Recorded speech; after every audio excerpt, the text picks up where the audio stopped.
नमस्कार दोस्तों, मैं सीमा चौरसिया आपका स्वागत करती हूँ अपने यूट्यूब चैनल पे। और बहुत अच्छा ये गारी गीत लेकर आई हूँ, दहेज के ऊपर है ये गीत। आप लोग ज़रूर सुनिएगा और शेयर करिए, सपोर्ट करिए, फॉलो आज करके ज़रूर देखिएगा आप लोग। और हमारा वीडियो सुबह 9 बजे जाता है। आप लोग ऐसे ही प्यार दुलार बनाए रखें और गीत अच्छा लगे तो प्यारा सा कमेंट ज़रूर कीजिएगा आप लोग। धन्यवाद। बक्सर जिला के भोजपुरी आरा के आगे पटना, बतावा समधी साले दहेज लेबा कितना, बतावा समधी साले दहेज लेबा कितना, बतावा समधी साले दहेज लेबा कितना, बतावा समधी साले। बक्सर जिला के भोजपुरी आरा के आगे पटना, बतावा समधी साले दहेज लेबा कितना, बतावा समधी साले।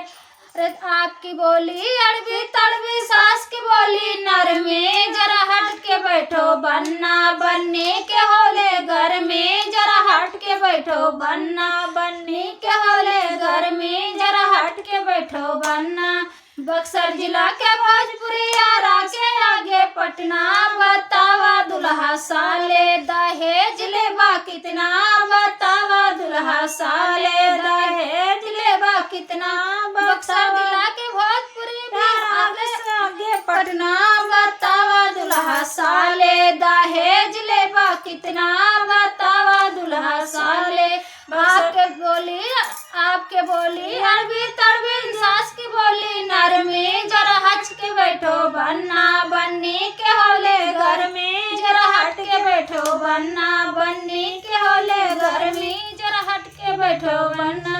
आपकी बोली अरबी तड़बी, जेठनी की बोली नरमी, जरा हट के बैठो बन्ना बन्नी के होले घर में, जरा हट के बैठो बन्ना बन्नी के होले घर में। बक्सर जिला के भोजपुरी आरा के आगे पटना, बतावा यगुआ साले दहेज लेबा कितना, बतावा यगुआ साले दहेज लेबा कितना, बतावा यगुआ साले।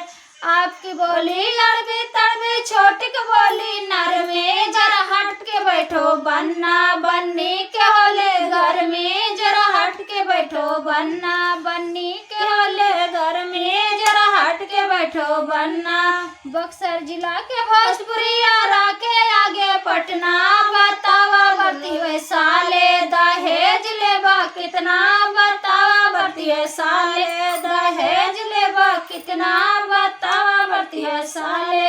आपकी बोली अड़बी तड़बी, ननद की बोली नरमी, जरा हट के बैठो बन्ना बन्नी के होले घर में, जरा हट के बैठो बन्ना बन्नी के होले घर में, जरा हट के बैठो बन्ना बन्नी के होले घर में। बक्सर जिला के भोजपुरी आरा के आगे पटना, बतावा समधी साले दहेज लेबा कितना, बतावा समधी साले दहेज लेबा कितना, बतावा समधी साले। तो दोस्तों, हमारा गीत कैसा लगा आप लोग को, और गीत अच्छा लगे तो प्यारा सा कमेंट जरूर कीजिएगा आप लोग। धन्यवाद।